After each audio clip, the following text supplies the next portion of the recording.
Okay, good evening and welcome to the latest episode of the Online Warriors podcast. A very special episode tonight as we close out, well, no, not close out, the month of November. We have our fantastic Patreon producer on tonight. I would be remiss if I did not introduce for the latest time Mr. Ben Checkness. Ben, how are you? Hello, I'm doing well. How are you guys? Quite good. Pleasure to be here. Yeah. Yeah, the pleasure's all over here. We have the four Musketeers as opposed to the three. I mean, look, you know what's better than three Musketeers? Four. I mean, the guy who wrote Three Musketeers, I should know that, who wrote it, but I don't. He should have had four. And we have Is four. it bad? I thought about the candy bar before I even went to the literature background of the Three Musketeers. And you never stop at three with those candy bars. No. I'm right there with you, Nerdbomber. I thought the candy bar first, so. Those fun sizes, the fun size Three Musketeers, they go down smooth. Well, this after Halloween too, right? I mean, right. There was a little less Halloween than normal this year, but... You know, and I want to talk about that really quick because and I know we're not at What Are You Up To Wednesday. We do have news today. It's a normal episode, but you put your finger on a hot button issue for me, which is candy. I'm going to drop a take here because we've been working through some leftover Halloween candy. We did the whole thing where we get candy in case kids come to the house and then they don't, and we have a bunch of candy left over and I've been eating it. I made what I'm going to call a mistake, which is I bought a big bag of Tootsie Rolls. And Ooh. Here's the thing about Tootsie Rolls. I think when I was a kid, I loved them. And now that I'm an adult, I eat one of the many shapes of Tootsie Rolls because there's 5 different form factors on these things. And I always think to myself, what a waste. And does that mean, is my inner child dead? Is that what that means? It's because now you're an adult with fillings to get pulled out. I had fillings at age 6. I mean, I've been eating candy by the ton. So first and foremost, by the way, Tootsie Rolls is not a handoutable candy. The rule of thumb that my mother gave me was you never hand out candy that can be resealed or eat candy that can be resealed for that matter. So a Tootsie Roll, you can just twist that bad boy back up. So don't ever do Tootsie Rolls. Just do permanently sealed candy bars. Well, your mom doesn't sound like a very fun person. That's so paranoid. I mean, if I was out thinking the world was out to get me, well, I'd probably be safer. I threw out Tootsie Rolls. I threw out Smarties. I threw out... Smarties? You can't even hide a needle in Smarties, though. I can get Tootsie Rolls because you can, slide a needle in there, but they can lick them. A Smartie? Ew. Well, twist it back up. So gross. I mean, you're seeing the worst in people, or your mom is. But I want to add an addendum to this, too. And Ben, I do want to know what you think of Tootsie Rolls. But before you tell us, I want to say the flavored, the fruit-flavored Tootsie Rolls, amazing. Delicious. I love those. You don't like those? Ugh. Oh my God! I'm with Ben on this one. They're gross. They're so good. Are you fully anti Tootsie Roll then, or are you pro chocolate? They're too much work. I would rather have chocolate. They are work. Straight up chocolate. Right. My Tootsie all-time Rolls are favorite too much work. thing, is not a Tootsie Roll. I agree with you guys there. It's a nice cup of coffee and a Butterfinger. Get that nougaty, crispy crunch. It's a strange combo. But Tootsie Rolls, the designing principle of Tootsie Rolls is someone thought to themselves one day, what if we gave you a Hershey Kiss, but you had to chew it for 2 minutes? That's the premise of a Tootsie Roll. And that's also, Tootsie Pop is what if we made it even harder to enjoy this chocolate? It's okay, we have the Tootsie Roll, let's put, They basically said, let's make brownies and throw in way too much, I think it's xanthan gum? Xanthan gum, yeah. Yeah. I don't know if there's xanthan gum in your typical brownie, but there's not a Tootsie Roll. I just I wanted to say I don't like Tootsie Rolls and take the temperature of the room on that, but we're not just going to be talking about candy today. We have a fantastic lineup of topics as usual. We launched some people into space. That seems like something that's worth discussing a little bit. Will Smith still here on Earth, but moving and shaking with some of his pals from the 90s. We're going to talk about the Fresh Prince reunion. That's going to be hitting pretty soon. And, of course, next gen release is upon us here. And, well, I don't think we have any Xbox people in the house. Bethesda has some specific plans for Xbox. And given that partnership, or really Bethesda's acquisition by Microsoft, there's kind of a business plan there that we should kind of walk through. But let's talk about space first, as one often does. Everyone knows about SpaceX. When Elon Musk isn't making flamethrowers for no reason, he's sending people into space, or cars, but in this case, people. SpaceX has launched I think this is its first manned mission, right? Techtic, you're kind of the expert here, but they've launched their first manned mission with 4 astronauts set to dock with the International Space Station. And that, at the time of this recording, the docking hasn't happened yet, but I imagine by the time of air, it will have happened. So I guess to warm up the discussion here, You know, we've all seen space travel movies of varying nature and quality, but we all know that every space travel movie has the space crew, and every crew member has a specific job. You got the pilot, you got the commander, you got the scientist, you have the person who trains the monkey, etc. So, wait, whoa. Yeah. The person who trains the monkey? Yeah, you just have the monkey. But someone's in charge of the monkey. I mean, the monkey is not self-sufficient. I get that they're approaching human intelligence, but they're in space. You gotta be holding the monkey's hand up there. So I want to go around the room and just say what you think your role in the average cinematic space mission would be. And Ben, we're going to start with you, not to put you on the spot, but I feel like I know what Techtic's going to be, so I feel like his answer is going to be boring. So I wanted to go to you first. You're in space. What's your job? What are your daily duties? So are we talking fantasy space here, or are we talking like real space? Let's keep it tethered to the SpaceX story, at least in spirit. Okay. So let's say real space. Because I was going to say chef, but let's go with. I mean, hey, you can still be a chef in space. I think that's still tethered enough to the real world, and I want to hear about this because my knowledge of astronaut food is it's like frozen cubes or like toothpaste. So what are you doing to spice that up? Is this like a Chopped Champion situation? I mean, well, I think you know what, I would have to learn something about this molecular gastronomy kind of stuff. But it seems like a lot of the stuff that would be available would kind of be similar to that as far as preparation methods and whatnot. Would you dabble in planting plants? Agriculture. Would you dabble in agriculture, Ben? Well, I guess that's part of it. Yeah.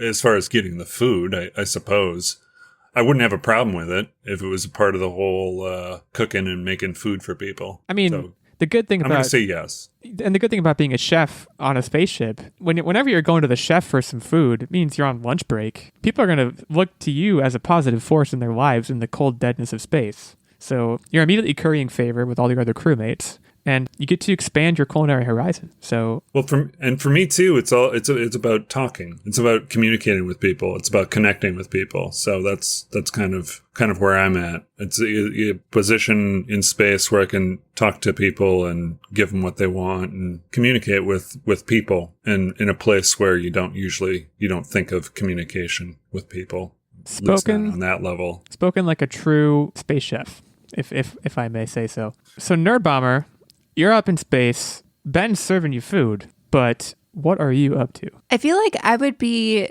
the scientist, and I know that sounds like a very status quo-y type answer, but I really do feel like I would be really interested in figuring out like what life can grow on the planet that we're going to or up in space and how things just work in space. I feel like that would be a lot of fun to look at.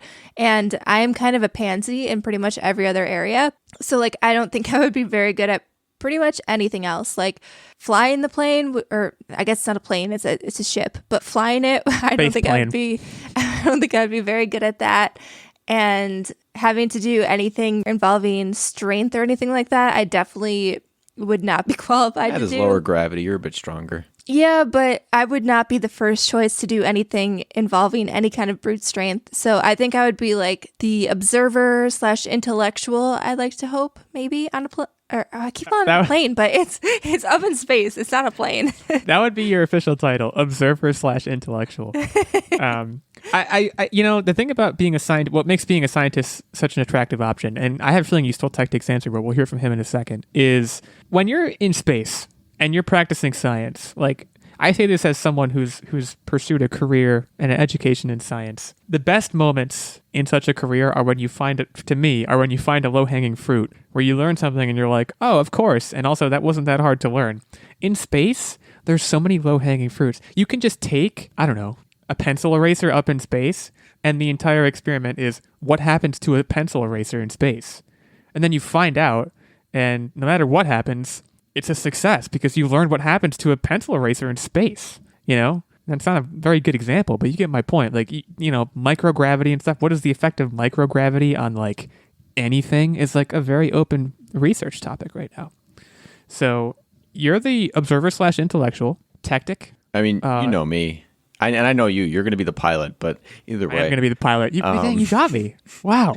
I'm a problem solver. I love He's gonna be solving the tinkerer problems. mechanic. I'm going to be the guy when stuff fails, I'll be repairing it, and You're going to be fixing shit. the engineer / mechanic. Okay, yeah, and that totally fits. Yeah, I am the pilot. No one. Listen, I've never flown a space plane, as Nerdbomber calls them. I guess she just calls them planes, but I've never flown a space plane. I don't even know if anyone has to fly the International Space Station. I think it's pretty much just in orbit up there, just Have kind you of doing its downloaded thing. the flight simulator? No, like what do you mean the flight simulator? Like flight simulator, like the Microsoft, like the Yes. game? I haven't. I used to play it a lot when I was a kid. Had a It's joystick. hard. Yeah, it's really hard. Listen, if I was up there and I had my chef and my observer / intellectual and my engineer and they were all counting on me, I'd figure it out. But I like my vibe is definitely like Matthew McConaughey, Interstellar. I'm just trying to hold it together, you know? Like I'm just like All right, all right. every time I move the stick, I'm like easy.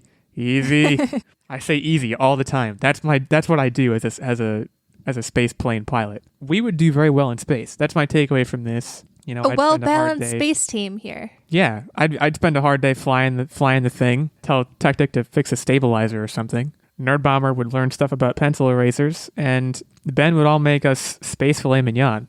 I have to imagine. Ben, hopefully that's not giving you too much space culinary credit, but No, that's totally cool. I'd totally do that. so we're not in space. As sad as that is to admit, we're not in space. 4 other people are. And this is also, I'm focusing on the non-factual parts of this news story, but I can't help it. The SpaceX Crew Dragon. I mean, in terms of cool, is there a person whose job it is at SpaceX just come up with cool names for stuff? Well, this So that's craft the job I want. This craft was Reliance, I thought. I think have- that's their cabin or whatever that section of the spaceship is. Why do I not know anything about spaceships? I actually read a lot about this and I can't Space for the life planes. of me. But like the cabin part was called Reliance, but the whole thing was called Dragon. So it's okay. So it sounds like you know more about this than I do. I mean, listen, there's a reason that I went off on what space crew member would you be? I know. I'll do that. I know that the Crew Dragon launched over the weekend. I believe it was yesterday, and I know it's up there and everything went fine. But I don't even know anything about the 4 people who are on board. And like, Here's a go ahead. key spark note is that this is supposed to be a flagship into breaking into commercial space travel. And granted, we are not going to be anywhere near commercial space, like true commercial space travel when you think of fiction, but it's a commercial company embarking in space travel and putting more people out in space. And it's showing that it's possible, and it's becoming this landmark thing that maybe in our lifetime, maybe when we're 80 years old, it's going to be, hey, you want to go to the Universal Moon Studios like in Futurama? It'd be great. Well, it might be benefiting NASA too, right? Because the way I see it is NASA was like, hey, we want to send some people up, but we don't have the scratch. And Elon Musk came along in the Hyperloop or something and was like, I got money. Let's send some folks up there. I get the branding. You get the people on the ISS to learn stuff about pencil erasers. And they said yes. I mean, it's kind of a nice cohabitation in that sense. But Ben, it's 40 years from now. First of all, we're all still alive because of magnificent advancements in the world of health. But you have a chance to go to space on a commercial craft. Do you go? Yes. You do. Okay. Yeah. No Who would hesitation. say no to that? I would say no. I would say no. So we're 50-50, Mr. Who would say no to that? Well, I'm at the time, if we think about it, 40 years from now, I'll be 90. So, you know, What do you got to whatever. lose? I mean, But you're going to be fit as a like, fiddle. because of- exactly. I can experience that before I die, right? And that would be something pretty, You mean before your Pretty consciousness amazing. is uploaded to the cloud? that too. Right. See, yeah, I don't know. It would have. I don't even like flying, guys. Like, and if you change it from a plane to a space plane, I'm not going. Wait, you're the like, pilot. Listen, I've talked about this on the show before. I swear I have. The reason I'm afraid of flying is, and that I'm not afraid of driving, which is much more dangerous, is I like being in control. And by the way, I'm the world's best driver. Ask my multiple speeding tickets. Ask my girlfriend who doesn't like driving with me. Then you should be more. If you were flying the craft, you should be for flying then, because I'm you're more for in control flying of it. you and your surroundings than you are of other people. Right, who are but the driving. thing is, when I'm on the plane or on a spaceship being commercially flown to wherever, I'm not the pilot. I'm at the whims and the wills of the pilot who, for all I know, is taking a snooze. And in fact, that's the thing that happens on planes, is pilots sleep all the time. So Illeagle, so you're one of those people who prefers to drive than be a passenger in a car? Yeah, I think given the opportunity, I think most time, I mean, it's circumstantial, but like most of the time I would elect to drive. And also, by the way, another benefit, whoever's driving, whoever's behind the wheel gets control of the tunes. And like, I lay down. That is false news. How is that fake? I've lost control a long time ago. Okay, Techtic. I am in control of the tunes. Okay, but now, okay, now we're going on a tangent, but I can't let this pass. So, Techtic, you're driving around in your smart car, because I assume that's what you drive, and Nerdbomber's sitting there in the cockpit in the passenger seat, and you say, "Hey, I'm gonna throw on some Metallica." I don't know what music you listen to. I'm spitballing here, and she says, "No, we're gonna listen to Carrie Underwood," and you're like, "Yeah." What do you think I listen to? I don't know what either of you listen to. On November 1st, I tried to throw on some of that gangster rap, and almost instantly it was turned to Christmas music. I'll tell you what I assume you guys listen to, which is the podcast over and over again. I assume whenever you're driving anywhere, you're just listening to the three of us. In this case, the four of us. That's very interesting to me. But yeah, I would not go to space. Ben, without hesitation, would. Techtic, it sounds like, would. These four people have gone. They've made the decision to do so. Obviously, we wish them the best. Hopefully, one of them is the chef. And hopefully one of them is the observer / I love the observer / intellectual. That's the best title. I hope that's written down somewhere, that's what they are. We'll be hearing more from them as they hang out on board the ISS and do things that astronauts do. They're up there for like 6 months, right? It's a pretty long trip. I mean, yeah, if you go up to the ISS, you're probably, that's a lot of gas money to send them up there for 2 days. I'm sure they're going to be up there for 6 months, I would buy. Again, I don't know. We show up with a lot of facts on this show. And we don't use them. Can you just imagine in 2020 leaving for 6 months? Right. I was going to mention that too. They probably thinking like, so long, suckers, heading up there. I would be, even if I was afraid to go up there. Then I'd be flying the space plane, and everyone would be happy. I'd be driving the Love Boat up there. Well, we should move on, but we do wish those astronauts all the best. We wish SpaceX and NASA the best. Hopefully everything goes off without a hitch. And speaking of hitch, wow, that was an unintentional segue. But has anyone here seen the movie Hitch? Which, by the way, is one of my favorite movies of all time. Total crickets. No one has seen it. No one has seen it. Oh, I've seen it. Yeah. Oh, okay. Thank God. I just know, like, you're the biggest Hitch fan, so I wanted to give you time to extol its virtues. I might be the world's biggest Hitch fan. Like, if there's a competition, there's not. No one is vying for world's biggest Hitch fan, but it might be me. And you know, Will Smith, he's still got it going on. He hasn't recaptured the Will Smith swagger that we came to know and love in the early 2000s and the mid 2000s, but he's getting the old gang back together, and by that I mean he's going back to Bel-Air, guys. So it was announced on Friday with the release of a trailer that there's going to be a reunion special on HBO Max. Now, before you get overly excited, it looks like it's not going to be like a, actual, like, it's not going to be like Fuller House or anything like that. It's not going to be Saved by the Bell. It's more of, hey, let's get together and chat about what we did on television for however many years. Now, I guess we can go around the room. I will say, as much as I love Hitch, I have a very passing... I've watched a fair number of episodes of Fresh Prince. I know some of the bigger moments. I was not like a bona fide fan. I don't know. I mean, Ben, were you a Fresh Prince person? Have you not watched a single episode? Have you watched every single one? You fell somewhere in the middle? I've probably somewhere in the middle. I mean, I watched them when they were on, but I didn't have to see every single episode. It wasn't like one of those shows that I had to watch. You know what I mean? But I am familiar with the characters and, Carlton and... You've seen the Carlton dance and yes. Uncle Phil. Yep. Which, by the way, lest we forget, Uncle Phil unfortunately is no longer with us, but we'll get to that in a moment. Techtic, Nerdbomber, do you operate a Fresh Prince household? So the thing about most of the shows when TV was just TV and not streaming services, my opinion is that no one watched any of the shows to completion. They tried their best to see as many episodes as possible, right? But that was cable TV for you at the time. So exactly. I watched as much as possible, but I will say I didn't see every episode. Were you a Nick at Night boy? I was a Nick at Night boy. That's how I saw most of my Fresh Prince. Nick at Night. Yeah, I will say I don't think I watched any of them as they aired. I didn't watch them until later on. I caught them in reruns. And I don't think I've watched the entire series straight through.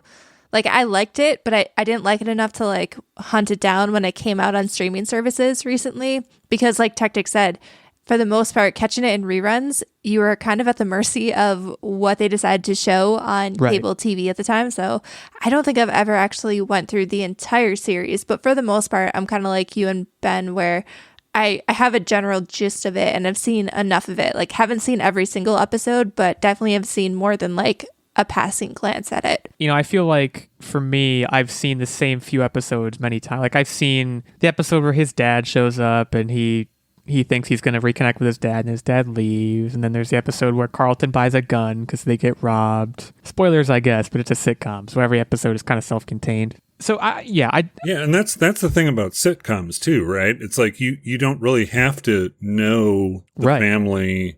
You can, and that's kind of like, you know, there's a premise of the Fresh Prince that everyone pretty much knows, right? And it doesn't matter if you see one or you see 100 of them. Exactly. It's just a different scenario, right? It's just a story all about how his life got turned upside down. and like Techtic said back then, given what the delivery method was, you know, showrunners couldn't guarantee the way they can now that people are going to watch every episode. So you need to be able to slip into a show like Fresh Prince and be like, okay, I have a gist of who these characters are because I know the general premise, but like I can just pick up wherever they are and be told some vignette in 22 minutes.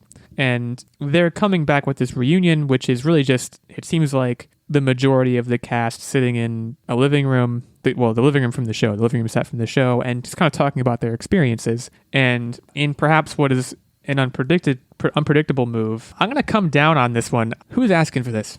Seems like an attention grab. I don't know if something should be brought back necessarily unless it's going to be brought all the way back. And even then, I'm not sure, you know, Fresh Prince was a big deal, yes, but we all just went around the room and none of us are diehard fans. And granted, maybe that's because we're not in the cross-section of the average Fresh Prince fan, but I'm skeptical how much this can deliver to people who were fans, and also if the design of it is to draw people in who haven't yet seen it. I don't know if it's going to accomplish that either. Did you guys watch the trailer? Did any of you watch the trailer for this? Yeah, I watched the trailer. I will say, so first of all, I do not think we are necessarily the intended audience, people who just kind of like vaguely watched it. I think there are a large portion of viewers, at least in America. I don't know if this was shown in other countries, but I feel like there's a decent audience for Fresh Prince. And I feel like we're kind of living in this weird time right now where a lot of nostalgia-based things are popping up. And I mean, we're seeing a bunch of different reunions for a bunch of different shows, even shows that haven't been off the air all that long. I mean, Parks and Rec had their Zoom reunion thing amongst a bunch of others. And I think right now, especially in this weird 2020, I think a lot of people are just kind of clinging onto that nostalgia train. So I don't think this is a bad move. And I personally, I kind of like it. I like seeing the backstories behind shows and hearing cast stories and things that they interact with, like fun things from the set. I think that's why, like, I like listening to interviews of actors and actresses when they tell fun stories about what they do on the show when they're filming. So I'm kind of here for it. Even though I'm not the biggest Fresh Prince fan, I think I'm really interested to at least see what they have to say and kind of reminisce, because, well, it was the 90s, right? Early 90s? I think maybe it was late 80s, 80s? early 90s. It says it's airing on the 30th anniversary of the premiere, so it would have been 1990, I guess. Or no, but I mean, 1991.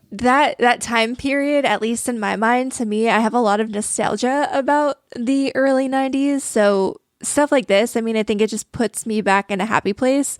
And there's not a lot of sitcoms even anymore. So just kind of revisiting that space makes me a little happy. It might be a cash grab, but I'm okay with it. And right now, in today's day and age, especially this year, you can't get enough of positivity and good vibes. So I'm for it. It's certainly less of a cash grab. You know, I don't want to frame it like that. I mean, it's on HBO Max, so it can't really be a cash grab. It's a streaming thing. It's something about the trailer. I think on paper the idea deserves more credit than I just gave it. I just, behind the scenes footage is cool, but it looks like a lot of this is going to be them sitting in a room and someone saying something and Will Smith just laughing like he's never laughed so hard at anything in his life. And it looked a little fake to me. Like I love Will Smith. I love Alfonso Ribeiro. I do very much wish that Uncle Phil, I can't remember, I think James Avery is his name. I really do wish that he was still around, because I think he would have brought a very interesting foil to it. Whereas now it's going to be a bunch of people kind of goofing around and not taking it super seriously. And granted, it was a goofy show, but like, do you I listen don't know. do any of you listen to the podcast? Like, there's the Scrubs podcast, Fake do. Doctors, Real Friends, and I do, yeah. the Office Ladies podcast. And I don't know what it is. I just like hearing, That's especially the different, though. shows that I look back on with like nostalgic favor. I just like hearing what the actors have to say. Well, so I want to talk about how that's different, but I do want to hear from Ben. Where do you come down on this? I don't know whether you're an HBO Max user or even if you were, if this is the kind of thing that would draw your attention at all. Yeah, I don't have HBO Max. It's not something that would convince me to get HBO Max. In general, I mean, if this is just a reunion show where they're talking about, just rehashing all the good old times and stuff like that, I mean, I think that's interesting. That's fun. But I wouldn't switch or I wouldn't, pick Right. up HBO Max just because of that. It's it's not hurting. Or for any show, really. I mean, I watched Knight Rider back in the day, and if they had a Knight Rider reunion, I don't think I Right. So Yeah, I mean, it's tough because, like, I just watched the West Wing reunion and I loved it, but that's because I'm a diehard fan of the show and they were reenacting an episode on a stage. It was like, it had some kind of kicker to it. And I think, Fake Doctors, Real Friends, which, by the way, shout out to them, like, podcast aspirations right there. They are amazing. But that, like, yes, they're going through the behind the scenes footage, stories from the show, but it's also Zach Braff and Donald Faison are like real life best friends. And a lot of it is just them kind of shooting the breeze. Like, I don't know, Nerdbomber, have you listened to a lot of it? Yeah, I have. I like it, but I think I like it more for them and less for the show. I mean, I did listen to, I haven't listened to Office Ladies, but I did listen to Brian Baumgartner did a podcast about The Office. And I listened to that all the way through for the behind the scenes stuff that you're talking about. And I think that will be the most interesting part of the Fresh Prince reunion. But that was a, 10-part podcast. They dug deep. This is going to be an hour, I suspect. I feel like it's going to be very surface remember when stuff. And yeah, it's not hurting anybody. It's, it's certainly like Techtic said, positivity can go a long way, especially in times like these. But it's certainly not a reason for me to get HBO Max. It doesn't even look like it might be a reason for me to pick the show up and watch the show itself, because that also might be the goal. I imagine in Fresh Prince, if HBO Max is getting this reunion, the show itself is probably streaming there. But make no mistake, it is coming Thursday, November 19th. It's actually very soon. That's like literally 3 days from now. So if you want to watch it, if you're a Fresh Princer, that's probably not the name of the Fresh Prince fan base, but I did it. Check it out. And this is probably a good time to shout out to the Twitter sphere, because we haven't yet. First of all, what do you think of Tootsie Rolls? Second of all, what do you think of Fresh Prince? Third of all, if you were on a crew in space, what would your job be? And bear in mind that space chef, pilot, engineer, and observer/intellectual are already taken. Hit us up on Twitter at OWLegal86, at OW Nerdbomber, at OW Techtic, and our main show account at Online Warriors 1. We'll be there to chat with you. Right now, we're going to take a break, actually, because we're approaching the midway point. So before we go, I do want to shout out Ben, and Ben is here before me. He's here in front of me. Not literally, we're in different rooms, COVID and stuff. But he's here, so I want to thank him personally, and I'm just gonna say thank you, Ben, both for being here and for supporting us and continuing to support us on the show. Ben supports us on Patreon because he is a knight of great valor and esteem. He has a suit of armor. I've seen it. It's made of gold, actually. He's a knight. And as a result, he gets this guest spot on the show. He gets shout out every week like this one. He gets input into our game segment, and this week he has crafted a game segment for us. We're very excited about that. And he also gets access to the monthly secret segment and vlog. And I'm going to be putting the vlog out this month, so be on the lookout for that. If you're not as cool as Ben, no big deal. Ben's cool. But you could also be a squire, which gets you access to the monthly secret segment and vlog, or you could be a page, which gets you access to the monthly secret segment. So if you want more of the details on that, you can head over to patreon.com/Online Warriors Podcast and check us out. We would super appreciate it. We super appreciate Ben. We're super thrilled to have him here. And right now, we're going to take a short break, and we'll be right back to chat with him some more about Microsoft and Bethesda and what we've all been up to. Hi, my name is Chris. And my name is Erin. And here are a few things you may need to know or maybe you just forgot. Every week on Go Check Yourself, we rewatch and analyze an episode of NBC's cult classic Chuck. As two lifelong fans of the series, we discuss how it intersects with pop culture and why this fan favorite is so beloved even over a decade after it aired. Every episode of Go Chuck Yourself is equally as dramatic, irreverent, and dare we say awesome as Chuck itself without all the explosions and Yvonne Strahovski. Chuck us out on Apple Podcasts, Spotify, or wherever you get your podcasts. Don't freak out. Okay, we are back. We are here. Ben has not left. He had every opportunity to skip town, but he stuck around for us, and we appreciate that. Ben, you're a brave man. Thank you. Yeah, it's good to have you still here. So the next gen rush is upon us. I imagine Nerdbomber is about to talk our ears off about the PS5 when we get to What Are You Up To? But You bet. we're going to right now stick with Xbox because as we talked about on the show, oh boy, this was a couple months ago maybe. I don't know. Time is a construct here in 2020. Microsoft, of course, acquired Bethesda. And the edict coming from on high to Bethesda from Microsoft is, and I quote, first or better or best. Meaning, as far as Bethesda's games going cross-platform, Bethesda games will be first or better or best on Xbox consoles when they are released. Which means, you can take from it exactly what it says. You know, when Bethesda puts out big launches, Xbox will either be first, it will be better, or it will be best. I'm confused a little bit about the verbiage here. Why would you put better in there? First or best? I'd stick to that. I think first or better best might have more ring to it, but if you're better... I think PC comes into play. I guess, but like, just tell people be best. Like, be best is literally a slogan that someone else has. I don't know what it is, but if you're saying be better, it's like, okay, well, maybe I'm sure it's I'm because better of than the legal team. They don't want them to commit to best because legally they can't. And like, honestly, I think Xbox, one of the things that they pride themselves on is being available on PC and making sure that players can play on whatever platform that they want, basically as long as it's within the Windows/Microsoft ecosystem. So whether that's PC or whether that's the actual Xbox. So that's probably why that term is thrown in there. So is the goal here, if people are PC and console gamers, is the goal to get them to buy the console version instead of the PC version, or does it not matter to them? Are they really, I guess they're mostly probably in conflict with PS4. They want the Xbox game to come out, or the Bethesda game to come out on Xbox first, so people play Xbox, and the money's all going to the same place. I think they just want people to subscribe to Game Pass. I don't think they care once you're in Game Pass if you're playing that on PC or Xbox, but they want you in the Game Pass ecosystem. Yeah, I keep forgetting about their wonky system. Not wonky, it's good, but it's just foreign to me. In my opinion, too, they're also doing it in such a fashion where it just doesn't downright piss people off, right? To all of a sudden exclude people who may have been playing all along these Bethesda games on, Sony or Switch or whatever, and then say, nope, not no more. That's kind of a sucker punch, and I'm really glad that they're taking this approach because it maintains that revenue stream across all consoles while still nudging them, quote unquote, to say, hey, maybe you come over here to Xbox, maybe you check it out. So Ben, I want to take your temperature, not literally, first of all. I want to take your temperature on this whole Bethesda thing. I mean, we haven't talked at length with you about, the Xbox Bethesda deal. Yeah. I guess, your exposure to, I don't know what your exposure to Bethesda is, whether that deal upset you or not, or, whether this edict they're throwing down of first or better or best, if it excites you.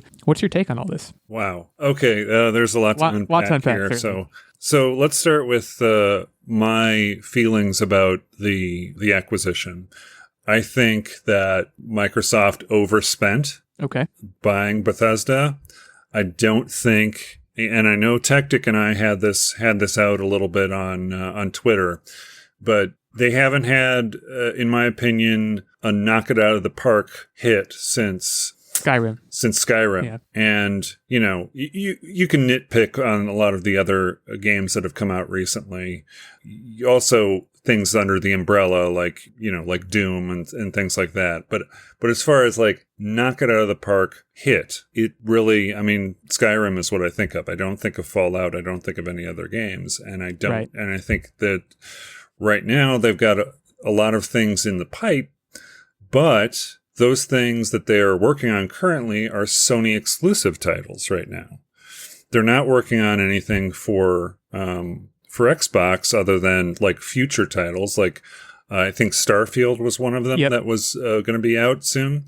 But soon, in a couple of years, right? Starfield and Elder Scrolls 6 are the two that are like, okay, we're working on it. It's like, well, you have no idea when that's coming. Yeah. So my thought is this is a strategic move more than anything else, right? And by them saying this slogan, it really means nothing. It means absolutely nothing. Okay. Because, when it's released on the Xbox, which, what's the next thing that's going to release on the Xbox that's brand new from them? probably nothing until deep into 2021 or maybe even 2022. I don't know how long Starfield has been. I mean, Starfield has been they've been working on it for quite some time, and there's a lot of hype around it, but from what I've heard, they're still really early on in the development of that. So to me, there's nothing specific to Xbox that's coming up currently that says, oh, well, this needs to be said. I think they're just saying, well, we've got Bethesda. That makes us legitimate. Yeah. Well, I'm really glad that you brought that up, that it means nothing. And in my opinion, what it means is really their portfolio, right? It's them positioning themselves to align with their shareholders and saying, hey, we are not going to be pissing anyone off with this. We're going to keep our fan base and we're going to make an open market. And that's kind of what, in my opinion, what they did with GameStop. They took something that wasn't that stellar. They brought it under their umbrella, and now they plan to really make big moves over the next 5 or 10 years, really, to really turn it around and make it into something great. It's in my opinion, these are moves for their shareholders and trying to diversify their portfolio for to throw in some business jargon there. You all would not believe. I want to cut in. An interesting transformation has happened before my eyes in the past. I don't know. It's been a year. Maybe. Techtic's gotten really into stocks, or as I like to call them, stonks. And he's throwing around these terms like portfolio and diversify and liquidate, stuff like that. And investors. Investor, there's dividends. Shareholders. The whole thing. Shareholders. So this conversation is just really just corporate jargon in general. It jazzes me. I find it hilarious and ironic. I think you're doing it to make yourself sound smart. I'll tell you what, it's working. You sound smart. I don't know. I mean, Bethesda's never been my cup of tea. Like, for me, the water's edge for Bethesda is Doom, which, like, is barely... I feel like Bethesda's known for, like, their Elder Scrolls, Fallout, all their RPG. Starfield's going to be a big RPG. Dishonored, but Dishonored to me, first of all, isn't Dishonored Arcane? I always get this mixed up. Or is Arcane Bethesda? They're part of Bethesda, yeah. See, I hate that. That's confusing. Just be one thing. I do love Dishonored, though. You got me there. I don't know. I mean, all this news about Bethesda, Microsoft acquiring Bethesda, and I do agree, Ben, it seems like a counter to, what PlayStation did with Insomniac. It doesn't have the key difference there is Insomniac is developing two very solid, we're going to, what I mean, new, unique, only licensed for them properties. And that's the difference. I mean, right now, Bethesda saying this is not really, I mean, that's kind of why I said it means nothing, right? Right. It's they're saying, yeah, it's going to be better or the best on Xbox, but not only on Xbox. But that just doesn't, it doesn't mean anything. Nothing's coming out in the next year or that I see that's kind of going to, prove otherwise. It's just, Right. And here's the other thing too. It's kind of, I'm sorry I'm dominating this conversation here. Totally fine. But the other thing is they cannot say you've got a hardware on a console, right? That for the most part, we're not going to, let's not count the new, like they come out mid-cycle with an upgraded hardware system kind of thing. Right. Mm-hmm. But you can't say that your capabilities on this static, console are going to be better in the future than a computer, than a PC. I mean, you know what I mean? There's no way you can increase the hardware, you can get much better graphics card and so on and so forth on a PC. So saying that it's going to be best on the Xbox and not a PC that's a much higher level years on, that's a falsehood. I mean, totally you know agree. What I mean? Yeah, definitely. So that's another reason why I think it means nothing. Right. Well, I think the one major takeaway is that a lot of people I know are speculating about whether Bethesda games would be exclusive. And like Techtic is saying, like that's the one thing, the surefire thing it seems like we can take from this statement is that that's not really going to be a thing. Like maybe there's going to be timed exclusivity with the first part of that statement, but anybody's hopes for having Bethesda games just completely Xbox and PC specific, it seems like that is a pipe dream at this point. And honestly, in my opinion, like, yes, Xbox needs stuff to sell their systems because right now Sony is just dominating with the first party games. I mean, really, if you want to play those experiences, you need to buy a PlayStation, and everybody knows that. I'll pick it up. I mean, I think that when this deal happened, I don't remember what we were thinking. You can go back and check the tape, but like we were probably all thinking like, does this mean exclusivity? And like, because again, like Ben was saying, Insomniac, PS4 or Sony bought them and said, you're going to make games for us. And they said, okay. And it was a mutually beneficial thing because Insomniac wasn't even really making, I guess they were making games for other consoles, but like that's been a close marriage from the word go. Bethesda. Well, they've made other exclusives for other companies, like Sunset Overdrive was an exclusive on Xbox. Mm-hmm. Right? Sure, but their flagship titles or whatever, the games they're known for, to me, are PS exclusives, whereas Bethesda, they're all over the map. And if I was Bethesda, I wouldn't, no matter how much money Microsoft tried to give me, I would not want to be Xbox exclusive. It limits my market. Well, I think the key is that basically it's ensuring that everything's going to be on Game Pass. And I think this is just another feather in the Game Pass cap that Xbox really doesn't care if you're exclusive to the Xbox ecosystem, but they want you in that Game Pass service. They want you to get a subscription. And the more good games, because like I have Game Pass and I love Game Pass, but a lot of the games, and there's nothing wrong with indie games, but a lot of the games are indie games. And when you think of like things that will drive new people to subscribe, so like I don't get rid of it because I've discovered a bunch of indie games that I would have never tried before. But if I'm a new casual gamer and I'm looking at all of these games that I've never heard of, I've never seen a commercial about them, I've never seen any advertisements for them, I'm wondering like, why am I subscribing to the service? And so those casual gamers now might be drawn into the promise of the next Elder Scrolls game coming first to Game Pass, included for that $15 a month subscription. I mean, you can't really beat that. Yeah, I mean, I guess where we're going to leave it is, man, Game Pass better work. It seems like Microsoft is putting all their eggs in that basket and might be a good basket. But I guess this is, like you said, the latest feather in that cap. So yeah, we'll put a pin in that and we'll move into what are you up to, and we'll try and make this transition. Like I said, Nerdbomber is new to the PS5 landscape. So let's hear from you to start how that experience has been. All right, so we got the console actually a day after launch. I was actually anticipating not getting it until almost December sometime because I got a very harrowing email from Amazon that my order had gotten severely delayed, and then it showed up the next day, which was great. It was total panic. I remember you were panicking. You were upset. Yeah. So it came in, and I was thinking about doing an unboxing video, and then we just got wrapped up in trying to figure out where this sucker would fit because it's a big boy. It is chonky. Like, it is very, very big. And I know the dimensions were all on the internet, and I know we've seen pictures, but until you see this thing in person, like it's a big boy. So trying to figure out, we have a 4K TV and then a downstairs room with a smaller non-4K TV. And obviously, like, I wanted to take advantage of the 4K TV. And the area that we have the PlayStation 5 in, it's kind of a tight fit, and it makes me very nervous when it comes to heating. And like, I measured 18,000 times and held it up into the little cabinet area where the PS4 used to sit. I was like, I don't know if I want this here. And so there was a lot of going back and forth, but we got it set up. And so far, I have played only one game, Spider-Man Miles Morales. And the game Miles Morales is great.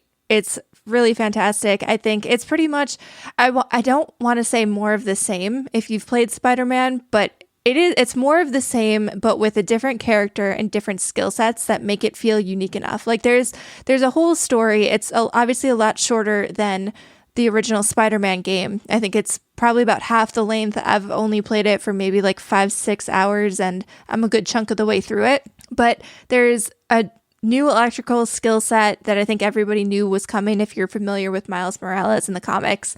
So that brings an element of freshness to the game, which is really cool. The ray tracing is obviously super beautiful. There has not been a single loading screen in the entire time that I've played the game. Like, not a single one, even fast traveling.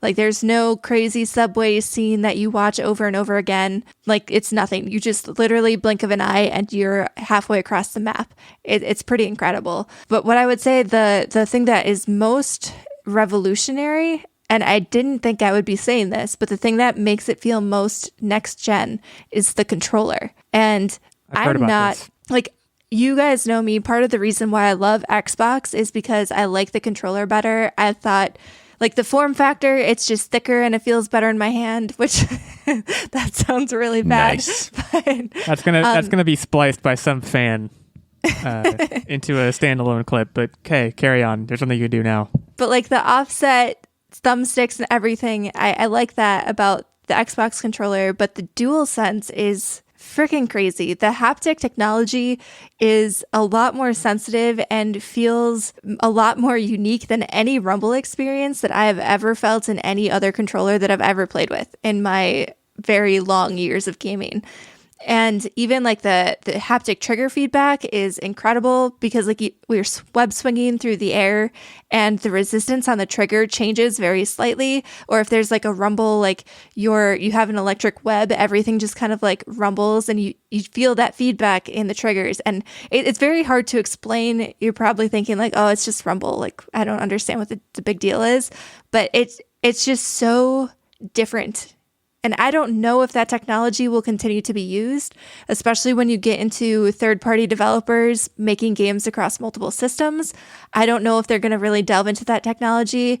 Like we saw the touchpad on the DualShock.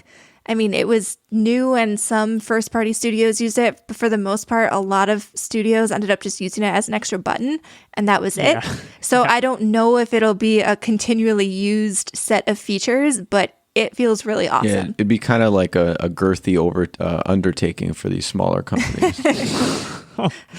Yeah. Okay. Well, thanks for that, Techtic. My only bad experiences so far, and I would say 3. So while Spider-Man was installing, I wanted to play Astro's Playroom because it comes pre-installed. And so I loaded up and the entire system just hard froze. Just absolutely crashed. Yeah, like you couldn't hard reboot it even using the button. Like it was a pretty scary, heart-wrenching moment for a second. Like an unplug situation. Yeah, so that was a thing. And then the other weird thing, so if you guys are familiar with the PlayStation 4, you know how you tap the PlayStation button and that brings you to your home menu, right? And then you hold it and it brings up like the power sidebar thing so you can turn off the console. Don't tell me they reversed it. Did they reverse it? They reversed it. So what?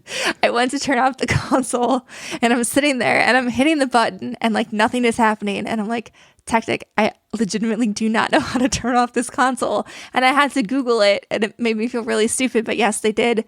They reversed that. Who made that choice? That's crazy. Yeah, I don't know. It was very strange. And the user interface, I don't really have a problem with. I know some people do. I don't have a problem with it right now.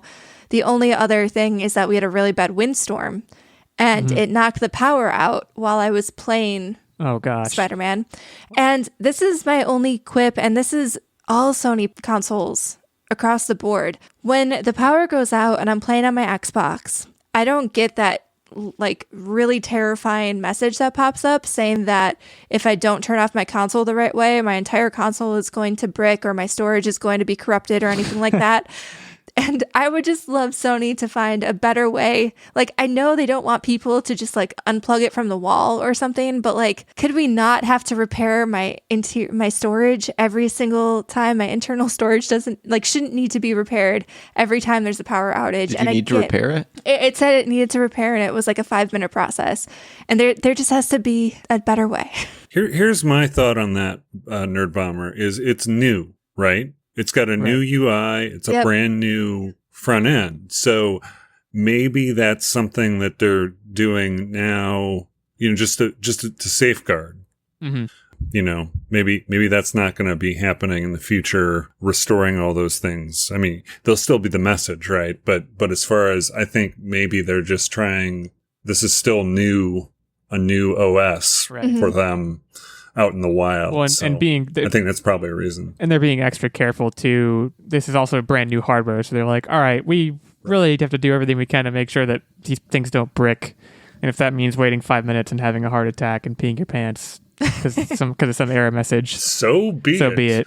Yeah, I mean, it's you know, they're working the kinks out. I imagine a lot of these things are probably going to get fixed, you know, by various patches. But it sounds like overall your experience has been positive, and you can consider me extremely jealous. Oh yeah, it's been great. Sorry that I just like went off for 10 minutes talking about it, but man, What I asked for, yeah. it feels like I felt like a little kid on Christmas Eve. And when it came in the mail, like every time I've upgraded my console, I'm usually not a day one buyer. Like I usually wait at least 6 months to a year, sometimes more, to upgrade. And so like that newness doesn't really sink in. It's just like, okay, well, it's about time.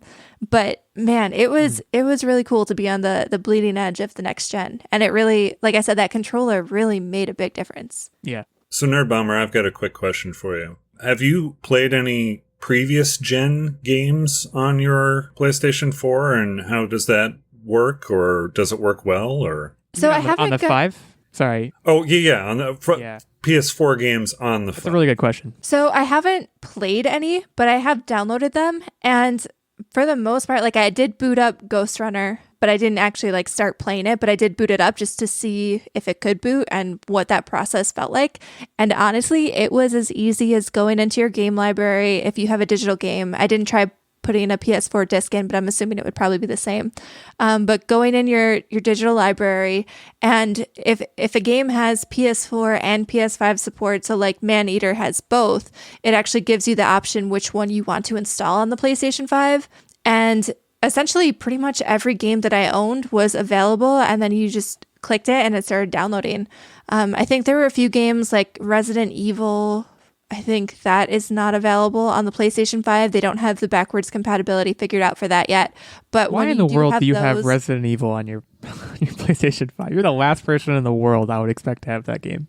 I'm one of those people where I buy games because they're rated really well, and I know I'm never going to play it, but then they go on sale. And then I'm just like, oh, I should play this. You are never going to play that game. But anyways, go on. But like those type of games, when there's no backwards compatibility, it does have like a little stop sign thing showing you that you can't download it. But for the most part, I mean, Ghost Runner loaded up fine, and it didn't crash or anything like that. So it seems like it should be pretty straightforward. And everything that I've been reading, it seems like loading times are cut down. Like, if it doesn't have a new PS5 version, you're not going to see like crazy differences, but performance overall, things will just load faster, which is always good. Right. Cool. Ben, I would have gone to you first. What are you up to? But we had impending next gen console discussion. So. Oh yeah, no, and she was really excited about it on Twitter too. Yeah. And I was like mildly jealous. Been shouting it from the rooftops. But what have you Yeah. what have you been up to lately? Walk us through it. Oh boy. Well, what I've been up to lately, I went and I saw the movie Tenet, and that was very, very interesting. Really enjoyed it. If you liked the previous movies like Memento and Inception. What was the other one that I keep on? Yeah, Inception. You'll definitely appreciate this movie. Yeah, now it's my turn to be jealous, by the way. Yeah, and generally the premise of the movie is there are these objects that move backwards in time, and this secret government agency knows of this plot to make more of them, and so on and so forth. And it's just kind of it's basically a super secret agent kind of navigating that and figuring out who is doing this and why and for what reason, and so on and so forth. So it's very, very interesting the way they do the time going backwards and forwards simultaneously. Well, and all the practical I'm definitely going to effects, need to. The effects were amazing, and they're all practically done. Like he bought a jet to. I remember when the news came out, he's like, Christopher Nolan buys 747 just to crash it. It's like, all right, you do you, man. I bet it looked great. Yeah, and that's very interesting. The other thing, though, is I'm definitely going to have to see it again to really grasp the way the story flows is kind of unique, similar to Inception. Yeah, but in a different sort of way where you're trying to figure out everyone's timeline and how whether they're going backwards or forwards. Right. So when it comes out for home viewing, I'm probably going to watch it again, and I definitely will enjoy it again. Now, do they go hard on the palindromes, or is Tenet the only one? Because I assume that's part of it. Yeah, not that I'm aware of. Oh, okay. I mean, as far as, not that I noticed. I would notice something, if it was written, if it was like that. I didn't really notice anything that was lots of palindromes. Are you going to watch it forwards or backwards? See? Right. Oh, I see what you're doing. I'm trying to say yes backwards. Well, there you go. Techtic, you got your answer. That's cool. Anything else to update us on? No. I mean, I don't know if I told you that I 13 Sentinels, just completed that, just platinum that. That's a pretty amazing game if you like real-time strategy kind of tower defense sort of games at its core, with a really interesting sci-fi story. I would highly recommend playing that as well. Right on. On my end of things, Techtic, you will get your chance, but I've been so excited to shout out this thing. I'm going to give a show recommendation today that people are probably going to be like, what is this guy's problem? There is this show that came out on Netflix, and my girlfriend and I had an interesting Saturday evening this past Saturday where we were kind of just like, it was pandemic. We were very bored. We didn't know what to do with ourselves. And we were flipping around Netflix, and I had seen the trailer for this show. Dawson's Creek. Oh, no, not Kim's Dawson's Convenience. Creek. Honestly, you're on the right track with Dawson's Creek, but it's not Dawson's Creek. There's only 8 episodes, at least right now. It might have multiple seasons. I honestly don't know. It's called Dash and Lily. Has anyone heard of this? I've seen the trailer for it. Yeah, so it's Christmas. So if you're anti-Christmas for Thanksgiving, I totally understand. You're gonna be upset with me. I get it. But it's like they're like 20-something minute episodes. There's 8 of them. It's very like John Green YA. They're in love. They write to each other in a notebook in New York City during Christmas. There's Christmas stuff that happens. And I'll tell you what, I went through a couple of glasses of scotch watching this and had the time of my life. I don't know, it was one of those like confluences. It wasn't even that good of a show, but I was just so in the mood for like just very YA rom-com, like teenage angst combined with teenage rom-com during Christmas. It put me in a good place emotionally. And if you're in the need for a pick-me-up, I would strongly recommend. It's very feel good. It's also like if you like Love Actually, and granted this is all like teenagers, but like it's like the teenager version of Love Actually. And I say that knowing full well that I'm a grown man. I'm an adult. I can legally drink scotch, by the way. And I was watching this, but I regret nothing, and I recommend it to anyone. Especially since we watched it all in one night. You can watch it. It's like the length of like one of the Lord of the Rings movies if you just back all the episodes into each other. It's a quality binge. It's a good thing Netflix now has the option to turn off the "Are you still watching?" option. They never asked us. They just kind of knew. It's actually a good point that you mentioned that. Maybe we were like, when the episode ended, we were like, all right, just hit the next one. We would hit it. Maybe that's why. Maybe I don't remember if we were doing that or not, but like we watched all of them, and it went down so smooth. So Dash and Lily. Shout out to both Dash and Lily and Fred Savage. Believe it or not, he directed a lot of the episodes. So that's my recommendation for today, and I'll pass it over to Techtic to bring us home here. I'll keep mine short and sweet, but we started watching a show. It's fantastic. It's called Kim's Convenience. It's a real short 20-minute show, feel good, Korean-American family, just kind of their situational comedy in the daily episodes, and I just love everything about this show. This is on our watch list in this household. Haven't watched it yet, but it's been on our watch list for a good while. I recommend it. It just, there's no in particular kind of theme to it to really describe it, but it's funny, it's lighthearted, and it's enjoyable, and it's short. So even if you don't have a lot of time and you don't want to sink into it, you can just check it out, see if you like it. And if you do, keep watching. Well, so long as Nerdbomber doesn't recommend it, there's a good chance that I check it out. So I will just keep my mouth shut over here. If anything, you might want to say you hate it. That's like maybe the best chance to get me to watch something. Good to know. I got a couple show recommendations today, a game recommendation, a next-gen console recommendation, a movie recommendation. That rounds things out pretty nicely and brings us into the final lap. And it's a special one today, folks. You know we have a quiz at the end of every show, but this one is the first. This is a juicy moment for the show. Our very first audio quiz, helmed by the one and only Mr. Ben Checkness, our fantastic Patreon producer who's going to be taking us into the wild world of, I don't know, audio of some kind. He hasn't really told us much of anything. Heard a couple of test clips before this. Sounds like there's some 8-bit stuff going on, but we're about to find out. So Ben, the floor is yours, my friend. All right. This is the quiz that I've been working on for the last, couple of weeks in my secret laboratory, which is an audio quiz for video arcade games. So what I'm going to do is I'm going to play a noise or a sound from an arcade game, and then one of you is going to get to guess what that arcade game is. I will give you multiple choice. If you don't get it right, or if you do get it right, that's going to narrow the field for the next part of the single question, which is basically a lie detector portion, and you'll all get a chance to answer that. So can I ask one of you if you would be the scorekeeper so I can just focus on doing that? I am on it. Okay. And then what we're going to do is for the sound portion, if you get that right, you get 2 points. And then when I ask you the portion about all of you, what the fake one is, the right answer is 1 point on that. Right on. Okay. All right. What we're going to do is I'm going to do 3 for each of you. I got 9 questions here. So we'll do them 3 at once for each one of you. How's that? Works perfectly. Okay. Excellent. Nerdbomber, ladies first. All right. Okay. All right. Nerdbomber, here is the first sound for you. Classic. Okay. I heard Techtic sigh back there going, oh, jeez. She gets an easy one. Well, you said you're giving multiple choice, right? Because I feel like I'm going to know when I hear the answers. But yeah, it's Nerdbomber's question anyway. So Wait, give her you the don't know multiple this, choice. Illeagle? Oh, I know it without hearing the answer. I have a sense of it, but I'll know it when I. Why don't You give don't the multiple know choices? hey. Can I guess? Am I allowed to guess before the multiple choice? Sure. And you know what? If you guess and you get it right, should we just give you 3 points instead That of 2? sounds fair. No.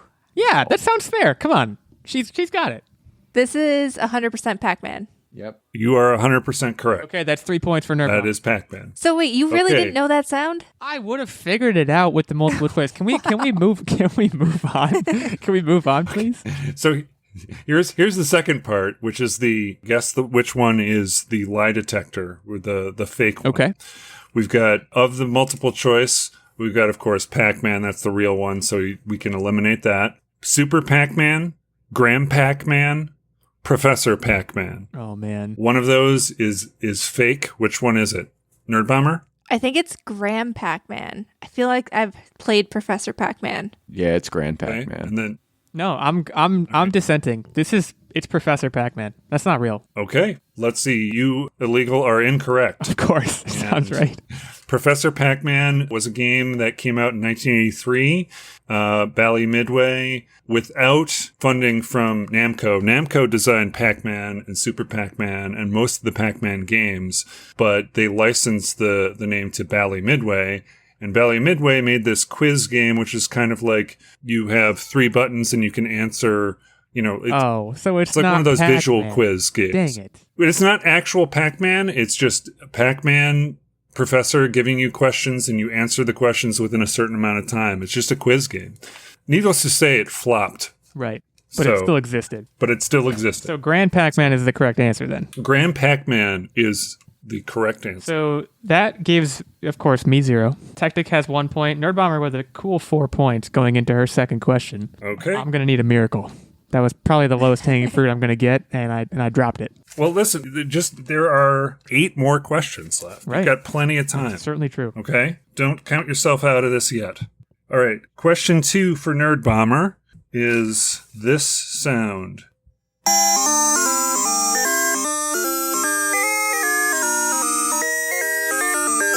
Okay. Lot going on there. Oh man, I know this. Why do I know this? Well, you're going to get multiple choices, though. Okay, I don't think I can guess Okay. this. I need the multiple choices, Gotcha. but I know when I hear the name of it, I'm gonna know it. Okay. Here are your choices. Space Zap, Galaga, Cosmic Voyage, Gorf. Definitely Galaga. Got to be Galaga, right? Yep, that is correct. You got Galaga. All right. So that's 3 for Nerdbomber on that. It's only 2. She had. Oh, she sorry, had choices. 2 for that. Yeah, gotcha. Still in a clear lead. Though. I Keep it apologize. honest. Yeah, I'm not trying to give her extra points there. Okay, and then so now we've got 3 left for the lie detector portion, which is Space Zap, Cosmic Voyage, Gorf. Which one of those is fake? Oh man. I'm gonna say Space Zap. Okay, and legal. I think Space Zap sounds too fake to be fake. I'm gonna say Gorf. Okay, I hate Techtic? to keep picking the same answers as Nerdbomber, but Space Oh Zap. man. Okay, you are all incorrect. Oh. Oh wow. The correct answer is Cosmic Voyage. Space Zap was an early game that came out in 1980 by Bally Midway. It was basically sort of a tower defense kind of game for one player, where you have a square and you have 4 buttons that would indicate which direction the gun was on, and you would shoot things as they would come towards the box. So you were basically defending that point. And then every once in a while, like a satellite would rotate around it. So that was a game that came out in 1980. Gorf came out in 1981, and that was Midway Manufacturing. Here's a fun fact, which I didn't really know at the time. Galactic Orbiting Robot Force is what Gorf stands for. It's basically a shooter very similar to Galaxian and Galaga. In fact, there is a level. There are 5 different waves of ships that you fight in Gorf. One of them is actually called Galaxians, which is a level in it. So those, there you go. Right on. Well, yeah, Nerdbomber maintains significant lead. Moving into her third question. You'll have your chance. Actually, why don't you after each question, why Yeah. don't you just recap the score? 6 for Nerdbomber, 1 for Techtic, and I got a big goose right now. Okay. All right. Let's move on to the next one. This one's kind of long, so it's just going to be a portion of a song. I'll just cut it off after it's played for a little bit. Okay. So here we go.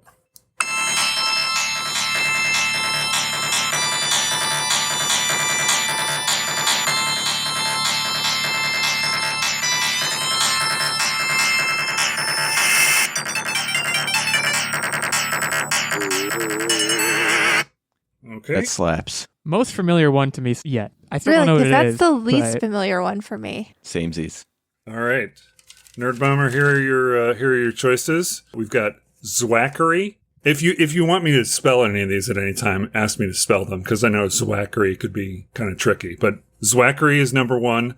Final Fight is 2. 3 is Rostan. 4 is Barbarian Road. Which one is that sound? Okay, I'm not sure why I thought this was familiar to me. I feel like it's Final Fight, but I could be pulling that out of my butt. Okay. You are pulling that out of your butt. That's not the correct answer. Okay. Okay, so we'll do the rest of the quiz with four answers at this point. Like if you get it wrong, we can do that, and then I'll tell you the answer at the very end of the quiz. Sure. How's That sounds perfect.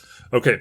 So we've got the 4 choices that you guys have as far as the fake one is Zwackery, Final Fight, Rostan, Barbarian Road. Which one is fake? Right. We'll start with Techtic. I'm going to go Barbarian Road is fake. Okay. Nerdbomber? I'm going to say Final Fight. You know, I'm also going to say Final Fight. I think Final Fight sounds the fakest. Okay. This time, Techtic got the right answer, Yes. and so Barbarian Road, that is the fake one. Final Fight was a fighting game in that came out basically, I think it was 1998, I want to say, where you got basically it's the governor, and he's this big wrestler-looking dude, and his 2 pals basically fighting evil in his city. He's the mayor. It's pretty ridiculous. You know, most of the concepts of these games are pretty ridiculous to begin with, but that's pretty crazy. Anyway, they're fighting to rescue his daughter. Zwackery is a Bally Midway game that came out in 1986. It was kind of an interesting game that had very complex controls. There was an 8-way joystick that had a thumb button and a trigger, and there was a rotary wheel which you could pull up and push down to change objects. It was basically a wizard that would go across different levels and kind of try and beat various enemies. So that is that one. Rostan was the correct answer on that. On the sound, I mean. Well, so at the end of the Nerdbomber round, Nerdbomber with 6, Techtic with 2. I got a big goose over here. Wait, so which one was that song from? Rostan. Rostan. Gotcha. Rostan was the song was from that song. Yep. And Rostan is it's actually it's funny that you said Barbarian Road, because it's basically the video game Rostan is pretty much Conan the Barbarian. I mean, down to the way he swings his sword and everything. A lot of these games, you look at them, the arcade games, and you go, yeah, I know what inspired that, and this was very obviously Conan the Barbarian, but it's a side-scrolling sword kind of beat 'em up kind of game. So, yep, Rastan. All right, so who's next? Who's going to be going next? I'll sit in the hot seat if Techtic has no Okay. objection. That's fine. All right, so we've got for our next one.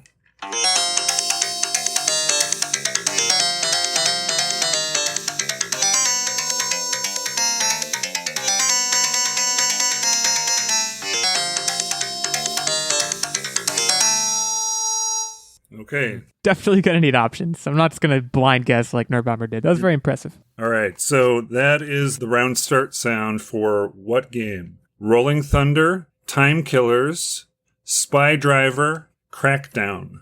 Oh, it's gotta be Spy Driver. Absolutely Spy Driver. Just because that sounds the coolest. No thought, just action Okay. from me. Gotcha. You are incorrect. Okay, that makes Okay, sense. so let's go with the lie detector portion. Okay. All right. So let's start with Illeagle on the lie detector portion here. So we have refresh my memory on the options: Spy Driver. Rolling Thunder, Time Killers, Spy Driver, Crackdown. Okay, Crackdown is what I'm going to go with as my fake answer. Okay. Wait, what? Techtic. You think Crackdown is fake? I do, yeah. I stand by it. Go ahead. Say Spy something else. Driver is fake. Yeah, I'm going to go with Spy Driver, but Crackdown is a very real game. Arcade game? I know about like the current Crackdown. Yeah. Okay. So Techtic and Nerdbomber are correct. Spy Driver is the fake one. Boy, that could not have gone worse. I had to keep myself from laughing when you said definitely Spy Driver. I mean, listen, someone make it right now. That's my takeaway from that. I mean, Spy Driver, I want to be a Spy Driver. I already said I'm a good driver. You know, in your defense, too, a lot of these video game names sound fake. It's just, right? what are you doing? It's like, It's just, that's what it is. right. So Crackdown it's not the Crackdown that you know of from Xbox. Right. There's an arcade version of Crackdown that was made by Sega. Mm-hmm. It was in 1989, and it was a top-down view of two characters, Ben and Andy, that were supposed to plant bombs and shoot robot enemies and get from one end of the playfield to the other. So that is that question. Let's go on to our next question for Illeagle.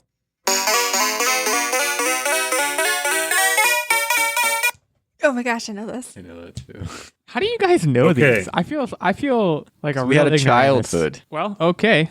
All right, so here are your choices. Starbright, Congo Bongo, Flash Gal, Mappy. Which one is the correct one? Can you repeat them? I'm sorry. Oh, no problem. Were you listening to me like Starbright, bouncing in excitement? No, I'm just trying to figure out how you could possibly know this. Starbright. What are the other ones? Congo Bongo, Flash Gal, Mappy. I'm going Starbright. Okay. That is incorrect. Okay. Mappy. What is Mappy? Oh.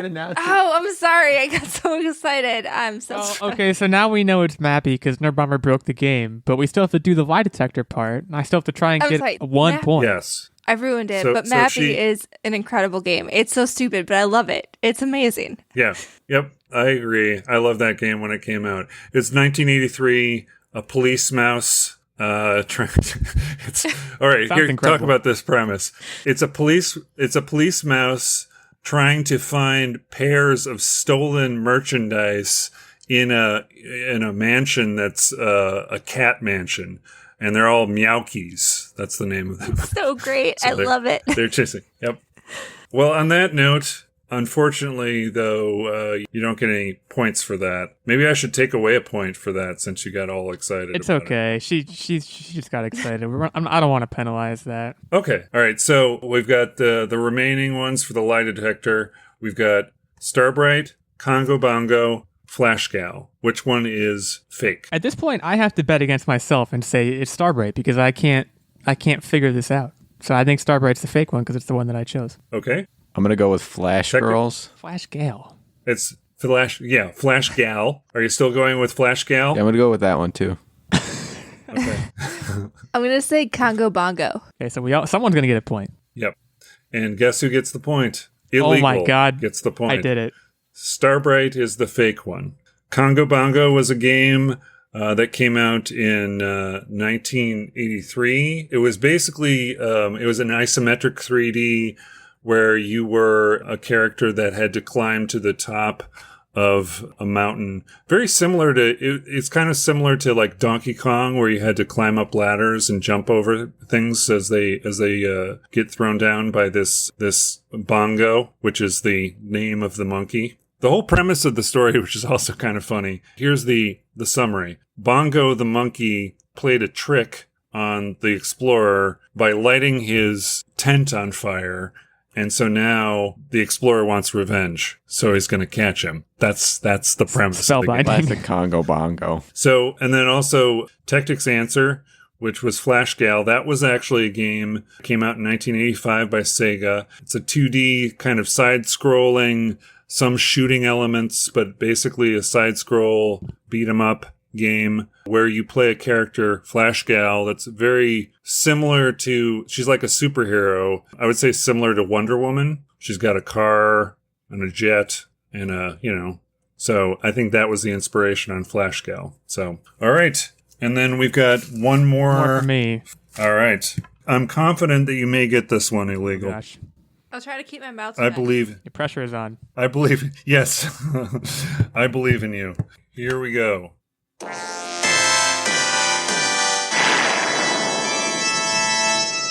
Oh boy. Okay. Pressure's on. So, you know that? No. It sounds very I racing think I gamey do. to me, but it's not enough to go on, so I'm gonna need some hints. Okay. All right. So here are your choices. Captain America and the Avengers, Bomber Duo, Jailbreak, Contra. Which one is that sound? Okay, I'm gonna go with Contra. Okay. That is Yes. correct.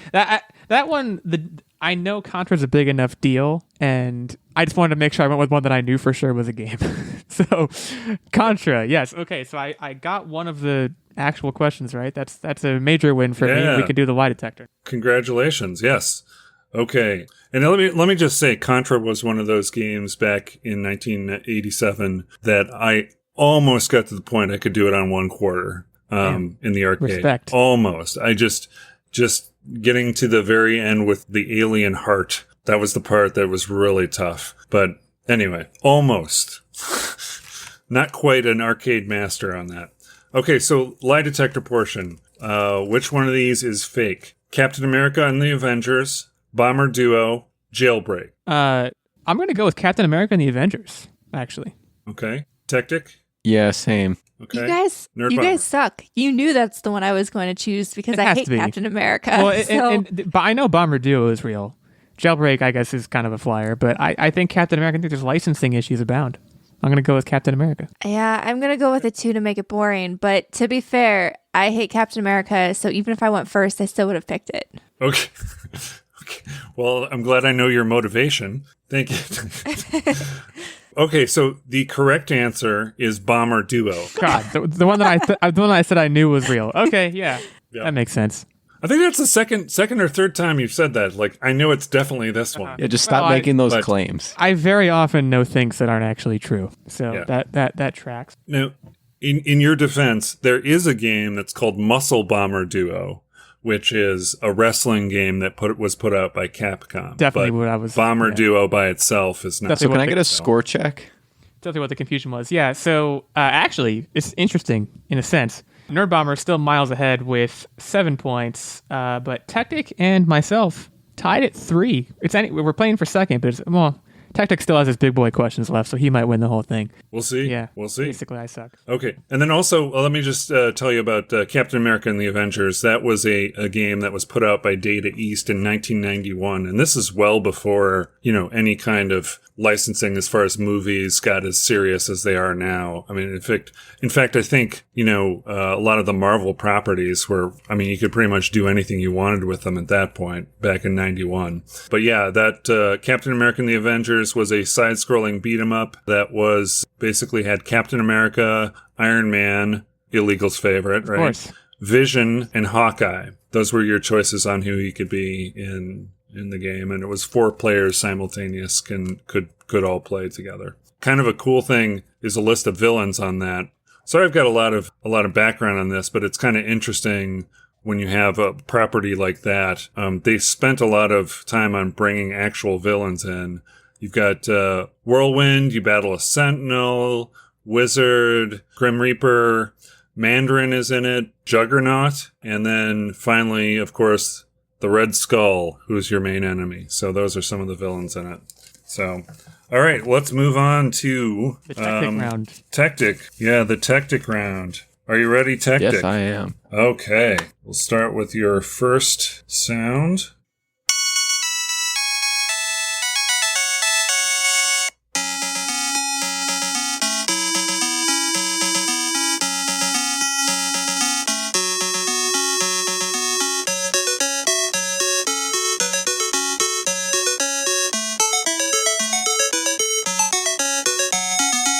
Okay. Do you know what that is, Techtic? No.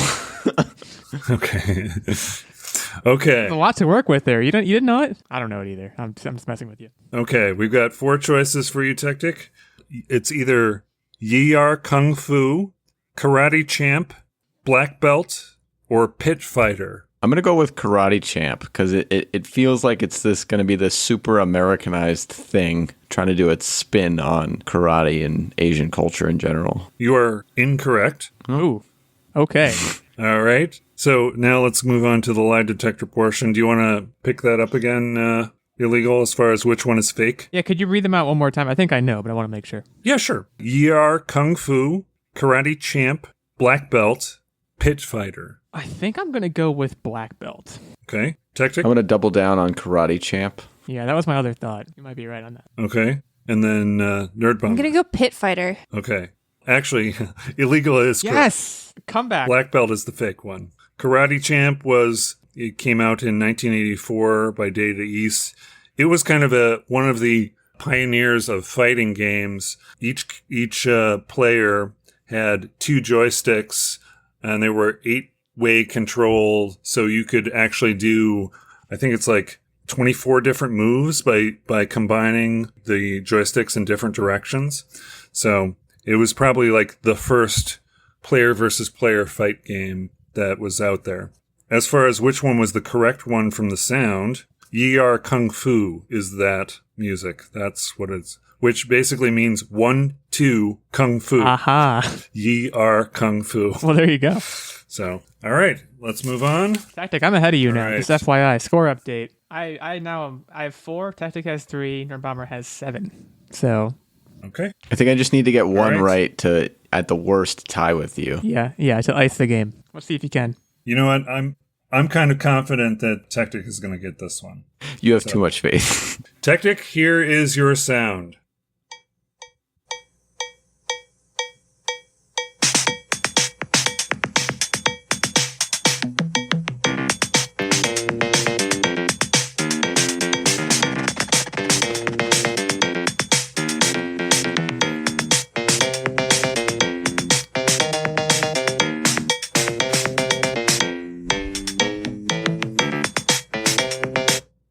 Okay. Techtic, do you know that one? Man, that slaps too. I have no idea. That's definitely my favorite one yet, musically speaking. Okay.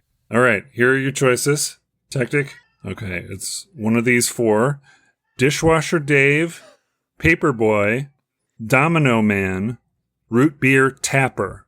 Which one of those is the sound? Is that Root Beer Tapper? No, that's incorrect. All right. So, Nerdbomber, which one of these is the fake one of the choices? Dishwasher Dave, Paperboy, Domino Man, Root Beer Tapper. I'm going to say Domino Man. Okay. Illeagle? I'm going to say Dishwasher Dave. Okay. And Techtic. What was the one that was not mentioned by anyone yet? There were 2. There was Paperboy and Root Beer. Oh, what? Root Beer Tapper, you said? I'm going to go Paperboy. Let me I'm just. just going to go Paperboy. Okay. Paperboy is incorrect. So which one is it? The one that is incorrect, Illeagle got it right. Yes. Dishwasher Dave is made up. Paperboy was actually the answer. That was the theme from Paperboy that played, which is a 1985 Atari game where it was, you basically had a bicycle handlebars and you had to deliver papers to houses. It was a lot of fun. It was one of my favorite games. And it was kind of a, oblique perspective where the front, it's just a bicycle delivering papers, and people who had subscriptions, you couldn't destroy anything when you threw the papers at their house, or else they wouldn't be subscribers anymore. And then, of course, the other houses, you had a limited amount of papers. but anyone that wasn't a subscriber, you'd get extra points for damaging their property with papers. So I feel like I remember playing that. yeah, it's I would call that a classic, actually, personally. Root Beer Tapper was a game that came out in 1984. Basically, it's pretty obvious what you do. You just have to serve root beer to people as they're kind of approaching you down the line. They're slowly advancing, and you've got to serve root beer. We played to Root them. Beer Tapper together. Oh yeah, I'm terrible at this game. It's the only one that I I knew get was real. overwhelmed. Okay. Well, let's. What is our Final now? score update before the last question. It's interesting now. I mean, I have 5 points. Techtic has 3. Nerdbomber has 7. So again, Nerdbomber has won. That much is decided. But Well, no, because question- if I get this right without answers, okay, fair enough. So you Yeah. can take a blind guess. Good point. Good point. Okay. All right. We're gonna go with the final question. Okay, your final question, Techtic. Here is the sound for you.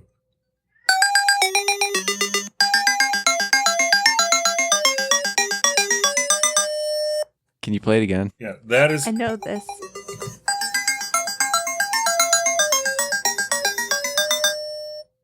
okay. That is your sound. I played it. Can you twice use it in a accidentally. sentence? Sorry about that. Do. Oh, okay. Yeah, I'm going to need the multiple choice on this one. Okay, here are your choices: Flicky, Coily, Dig Dug, Peter Packrat. I'm going to have to file a complaint because Nerdbomber is trying to hint at me on what the answer is. Can you please repeat the options? Unbelievable. Sure. Flicky, Coily, Dig Dug, Peter Packrat. Giving him the wrong. The only one answer. that I know is real is Dig Dug. So I'm going to go with Dig Dug. Okay, that is correct. Ah. Dig Dug is the correct. Sorry. So you got that one right. And then we've got our last piece here, which is our lie detector portion. So which one of these is fake? We'll start with Nerdbomber. Flicky, Coily, Dig Dug, Peter Packrat. I'm gonna say Flicky. Okay. And then Illeagle. I'm going to go coily. Okay. And Techtic. So if I get this right, then I tie it up with Nerdbomber, correct? No. No, then you win. No, because I have Scorekeeper? 7, because I just got 3 on my... You six. didn't. You used. No, I have the 6. options. You have 5 because you used the options. Oh, So that's you right. got- It's 2 points. So you got Yes. 2. So you have 5. I also have 5. So me and you are playing for second. Nerdbomber won. All right, I'm going to go with Flicky then as well. Okay. That is your answer as far as the fake Yeah, one. it sounds like a rated M for mature game, and I don't think that's what we're doing. Okay. Oh, that's You and Nerdbomber, you also said Flicky, right? Yep. You are incorrect. The right answer is Coily, which means that guess who came in What a second? comeback. Suck it, Techtic. Look at that. Excellent Good, work. man. Yeah, I don't know what to tell Flicky. Flicky is a game where, and it's kind of an interesting story with Flicky. In Sonic the Hedgehog, the little birds are called Flickies. And the reason is this game. This game came out in 1984, and you were a mama blue jay, and you had to collect your chicks and then go to an elevator before the cats could either reach you or basically reach the chicks and knock them off the chain. You would have to return all your chicks to the elevator Rated M for mature. one at a time. So, yeah, well, I guess. Yeah, sure. Okay, well, that's the quiz. Well, congratulations to Nerdbomber on that one. whoop, whoop. I will take second. And thank you so much to Ben for putting that together. Clearly was a lot of work, one of our more involved quizzes we've ever had. So we thank you for that. Yeah, not since the pinball quiz that I created for you. Becoming a true Maestro. quiz maestro that all competitors should fear. So And let me just say the made up answers. I was quite proud of a lot of my made up answers. I think I did I mean, pretty the well. Yeah, you Success really rate was- fooled us. the success rate was pretty low. I was going to say I had a little bit of a streak there at the end to win, but that was just because I had to beat Techtic. So you did well with that. We want to thank you so much also, not just for the quiz, but for coming on the show with us. We super enjoyed hanging out Yeah. and chatting with you today. Yeah, always. Thank you for having me. I really enjoy my time with you guys, and it's always a special time whenever I come on the show. That it is, and the pleasure is all ours. So From our fantastic guest, Ben, from Illeagle 86, myself, Nerdbomber and Techtic, we wish you all a safe and healthy, happy week. We'll be back next week to talk to you about various things, but until then, keep on keeping on. Have a good week, everyone.